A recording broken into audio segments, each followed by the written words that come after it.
નમસ્કાર વિદ્યાર્થી મિત્રો, તો હવે બે જ દિવસની વાર રહી છે. શનિવારનો એ દિવસ એ આપણા ધોરણ 10 ના વિજ્ઞાન વિષયના એક પરીક્ષાનો દિવસ છે. તો ચાલો આ બે દિવસની અંદર 100% એટલે કે 100% 80 માંથી 80 માર્ક લાવવા માટેના આઈએમપી પ્રશ્નોનો ખજાનો આપણી સામે આવી ગયો છે.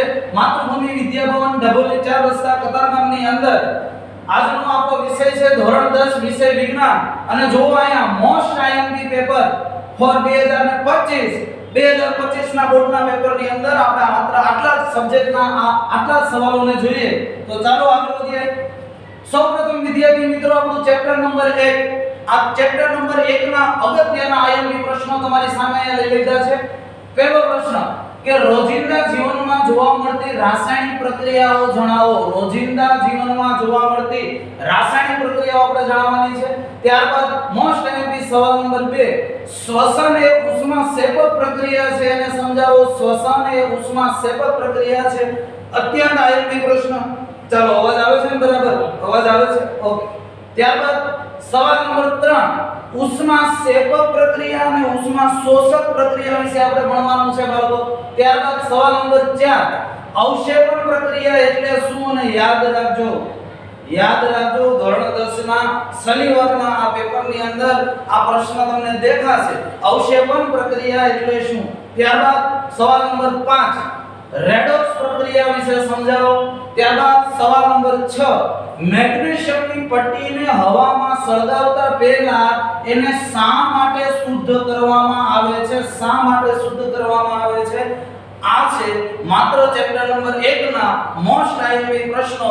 બધું જ વાંચવાની જરૂરિયાત નથી. હવે માત્ર 2 દિવસ છે. 2 દિવસની અંદર ચેપ્ટર 1 ના આ પ્રશ્નને આપણે જોઈ લઈશું. ચાલો ત્યારબાદ આપણે શરૂઆત કરી દઈએ ધોરણ 10 વિષય વિજ્ઞાનનું ચેપ્ટર નંબર 2. અને ચેપ્ટર નંબર 2 ની અંદર આપણે મોસ્ટ આઈએમપી પ્રશ્નોની શરૂઆત કરી દઈએ. આટલા જ પ્રશ્નો આપણે વાંચવાના છે. પહેલો પ્રશ્ન, pH માપક્રમ વિશે નોંધ લખો. કોઈ પણ 2 મોટો પ્રશ્ન છે, એમાંથી કોઈ પણ 2 પેટા પ્રશ્ન છે આની અંદર પૂછાશે. ત્યારબાદ દાણાદાર ઝિંકની મંદ સલ્ફ્યુરિક એસિડ સાથેની પ્રક્રિયા જણાવો. વિદ્યાર્થી મિત્રો સ્ક્રીનશોટ લઈ લેજો, જેના કારણે અથવા તો સાથે લખતા રહેજો. ત્યારબાદ પોપ બોલે તો plaster of Paris. Most IMP 3 ગુણ માટેનો આ પ્રશ્ન ધોરણ 10 વિષય વિજ્ઞાન 2025 ના વિજ્ઞાનના પેપરમાં. ત્યારબાદ એક દૂધવાળો. બાળકો દૂધવાળો શું લઈને આવે? દૂધવાળો દૂધ લઈને આવે. તો એક દૂધવાળો તાજા દૂધની અંદર શું ઉમેરે છે? આ અગત્યનો પ્રશ્ન ચેપ્ટર નંબર 2. ત્યારબાદ ધોવાનો સોડા. યાદ રાખજો, ધોવા માટે પહેલા ખાવું પડે એટલે કે ના કોતરી સોડિયમ બાયકાર્બોનેટનો તમારે ઉપયોગ કરવાનો છે. અંતે તમને શું મળશે? ધોવાનો સોડા.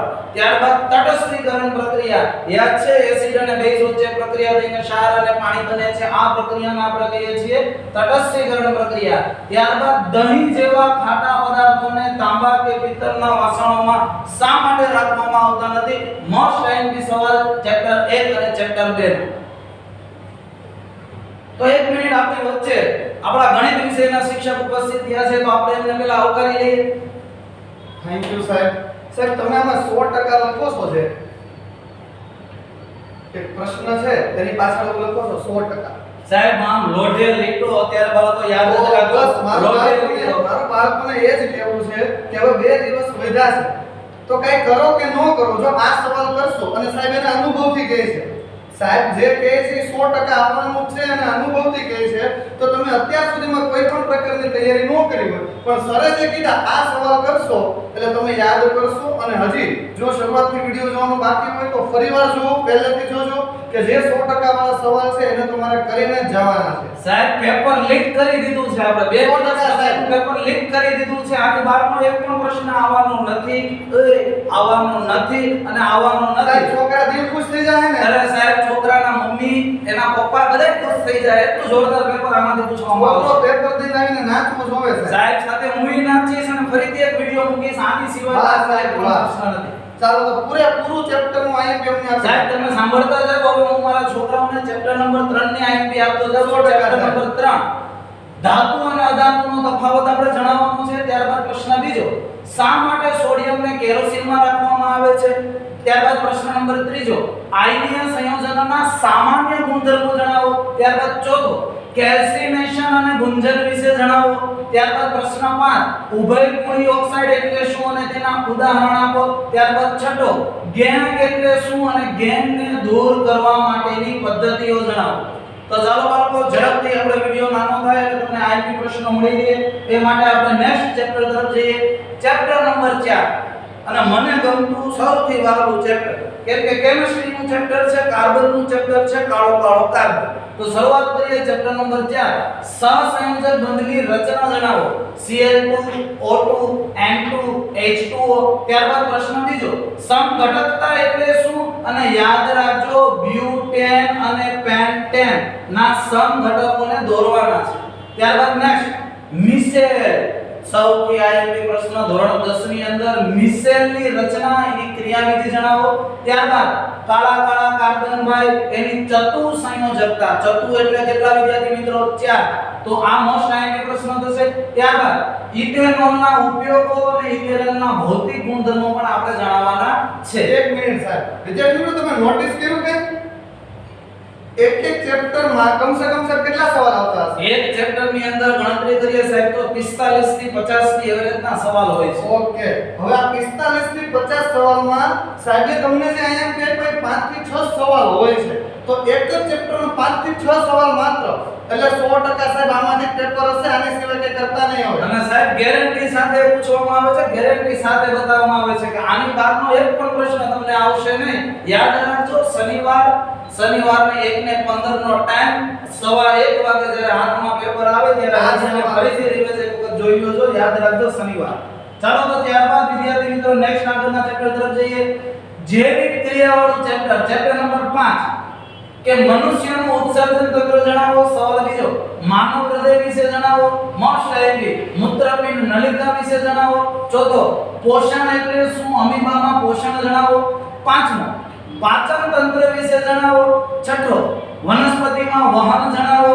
સાતમું તફાવત યાદ રાખજો કર્ણકો અને શેપકો. ક ખ ગ ઘ માં ઉપર ક આવે, ક એટલે કે કર્ણકો ઉપર હોય અને શેપકો ક્યાં હોય? નીચે.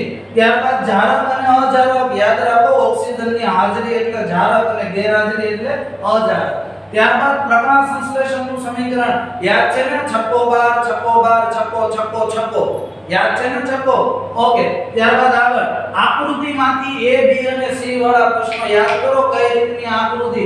ધારો કે તમને એવું પૂછવામાં આવે કે ભાઈ આ એક નળી છે, આ નળીમાં આ A, આ તમને કે B, આ તમને કે C, તો એના નામ શું થાય? આનું નામ છે મૂત્રપિંડ. શું નામ છે? મૂત્રપિંડ. આનું નામ છે મૂત્રવાહિની અને આનું નામ છે મૂત્રાશય. તો હા, આ પ્રકારના જ પ્રશ્નો આમાંથી આવવાના છે. ચાલો નેક્સ્ટ આગળ વધારે ટાઈમ ન બગાડતા ચેપ્ટર નંબર 6 પણ અહીંયા આપણી વચ્ચે વિદ્યાર્થી મિત્રો ધ્યાનથી સાંભળો. સમાજ વિષયના શિક્ષકને કંઈક રસ છે તો અહીંયા આવીને આપણે બે ચાર શબ્દો કહેવા માંગે છે. પણ પહેલા સાહેબ આવો સાહેબ પહેલા અમારા વિદ્યાર્થીઓને એવું કહ્યું કે તમે ધોરણ 10 માં સમાજમાં જે ભણાવ્યું એમાંથી કેટલા આઈએમપી પ્રશ્નો સાહેબ? અરે બધા 100% બધા જ આઈએમપી પ્રશ્ન આવેલા છે ને આ વખતે જોઈ લેજો મિત્રો, એસએસ માં પણ 100 માંથી 100 માર્ક્સ જરૂરથી આવશે. સાહેબ ધડાકો કર્યો. દરેક વિદ્યાર્થી મિત્રો સાંભળજો કે 100 માંથી 100 લાવવા ખૂબ જ સહેલા છે એવું સાહેબે વાત કરી. અને સાહેબ તમને શું લાગે છે કે છોકરાના આઈએમપી પ્રશ્નોમાં? અરે ખૂબ સરસ છે. જેટલા સાહેબે આટલા સરસ પ્રશ્ન કર્યા છે કે પૂછવાની વાત નથી ને આ પ્રશ્ન સાહેબે જે કીધા છે આવું કોઈ કહેતું નથી. એટલે તમને ટૂંક સમયમાં ખૂબ વધારે મહેનત તમે કરી શકો છો. એટલે તમે જે સાહેબની તૈયારી કરી રહ્યા છો એટલે વિદ્યાર્થી મિત્રો તમે ધ્યાન રાખજો અને આ વિડિયો જોતા રહેજો. એટલે તમને બધા પ્રશ્ન ખબર પડી જશે અને તમારા આ વિષયમાં 8 તારીખનો જે કંઈક તમારો પ્રશ્નપત્ર જે વિજ્ઞાનનું છે એમાં તમારા બેઠા 100 માંથી 100 માર્ક્સ આવશે. સાહેબ ખૂબ આભાર. આપણે વિડિયો નાનો કરવો છે એટલે આગળ ચેપ્ટર નંબર 6 તરફ જઈએ. એમાં પહેલો સવાલ ચેતાકોષની આકૃતિ, બીજો પરાવર્તિત કમા, ત્રીજો માનવ મગજ, ચોથો આવર્તન, પાંચમો વનસ્પતિમાં અંતઃસ્ત્રાવો વિશે જણાવો, છઠ્ઠો મનુષ્યમાં અંતઃસ્ત્રાવો વિશે જણાવો. ચાલો મિત્રો આગળ વધીએ. ચેપ્ટર નંબર 7 માદા પ્રજનન તંત્ર. માદાને તો મૂકવાની જ નથી. માદા પ્રજનન તંત્ર કરીને જરૂર, કલિકા સર્જન, માનવ વસ્તીને નિયંત્રણમાં કઈ રીતે રાખવી, સહપુષ્પી વનસ્પતિઓમાં લિંગી પ્રજનન, ભાજન એટલે શું, તેના વિવિધ પ્રકારો જણાવો, પાનફૂટીનું પર્ણ અને કેટલાક લક્ષણો, ગૌણ લક્ષણો, જાતીય લક્ષણો, માદામાં કયા લક્ષણો, નરમાં કયા લક્ષણો. ચાલો ત્યારબાદ આગળ ટૂંક સમયમાં ચેપ્ટર નંબર 8 પહેલો મેન્ડલના દરેક પ્રયોગો, વટાણાના છોડ યાદ કરો, મેન્ડલ વટાણાના છોડ. ત્યારબાદ લક્ષણો કેવી રીતે જનીનના નિયંત્રણમાં હોય છે. ત્યારબાદ લિંગ નિશ્ચય એટલે શું અને મનુષ્યમાં લિંગ નિશ્ચય જણાવો. ત્યારબાદ નેક્સ્ટ આગળના સવાલ તરફ જઈએ બાળકો. અંતર્ગોળ બહિર્ગોળ અરીસાની આકૃતિમાંથી પ્રશ્ન પૂછાય કે વસ્તુ F1 ઉપર છે તો પ્રતિબિંબ ક્યાં થાય. ત્યારબાદ સમતલ અરીસાના પ્રતિબિંબ અને સમતલ અરીસાના ઉપયોગો. નેક્સ્ટ ચારે ચાર ઉદાહરણના દાખલા. નેક્સ્ટ અરીસા અને લેન્સની કાર્ટેશિયન પદ્ધતિ વિશે જણાવો. નેક્સ્ટ બહિર્ગોળ લેન્સ અને અંતર્ગોળ લેન્સનો તફાવત. ત્યારબાદ અંતર્ગોળ અરીસો અને બહિર્ગોળ અરીસાનો તફાવત. ચાલો મિત્રો ટાઈમને ધ્યાનમાં લેતા આગળ જઈએ. માનવ આંખની આકૃતિ અને ભાગો યાદ છે ને? પારદર્શક કનિકનિકા, નેત્રમણિ, સિલેરી સ્નાયુ, દ્રષ્ટિ ચેતા, તરલ રસ, કાચ રસ. ત્યારબાદ આગળ લઘુ દ્રષ્ટિની ખામી, ગુરુ દ્રષ્ટિની ખામી, મેઘ ધનુષ્યનું નિર્માણ, કાચના પ્રિઝમ વડે શ્વેત પ્રકાશનું વિભાજન, સમાવેશ ક્ષમતા, દૂર બિંદુ, નજીક બિંદુ, મોતિયો, ટિન્ડલ અસર, તારાઓ ટમટમે, ગ્રહો ટમટમતા નથી. ત્યારબાદ સૂર્યોદય અને સૂર્યાસ્ત 2 મિનિટ વહેલો. યાદ રાખજો, સૂર્યોદય અને સૂર્યાસ્ત અનુક્રમે 2 મિનિટ વહેલો અને મોડો શા માટે થાય અને ભયજનક પ્રકાશનો રંગ લાલ શા માટે હોય છે. ચાલો વિદ્યાર્થી મિત્રો આગળ જઈએ. ચેપ્ટર નંબર 11 વિદ્યુત.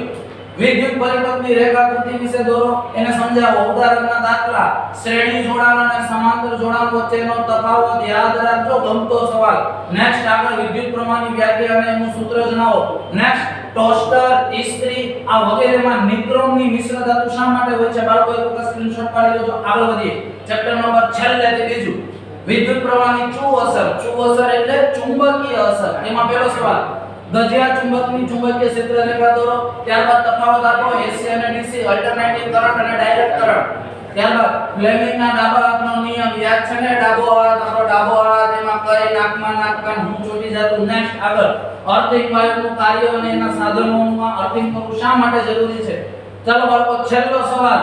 લીલો રંગ શું કામ કર્યો? કેમ કે પર્યાવરણ લીલા રંગનું હોય છે. એમાં પહેલો પ્રશ્ન. આહાર જાળ, ઓઝોન, નિવસન તંત્રમાં ઊર્જાનું વહન, જૈવ વિઘટનીય અને જૈવ અવિઘટનીય કચરો. ત્યારબાદ છેલ્લો ઉત્પાદકો, ઉપભોગી અને વિઘટકો. તો ખૂબ ખૂબ આભાર. આવી રીતે અમારા દરેક આઈએમપી પ્રશ્નોને તમે જોતા રહેજો. આવનારા વર્ષની અંદર સારામાં સારું પરિણામ તમે પ્રાપ્ત કરો એવી હું માતૃભૂમિ વિદ્યા ભવન ડબોલી 4 રસ્તા કતારગામ દ્વારા આયોજિત આ વિડિયો લેક્ચરની અંદર આપ સૌનો ખૂબ ખૂબ આભાર માનું છું. અસ્તુ. જય હિન્દ, જય ભારત.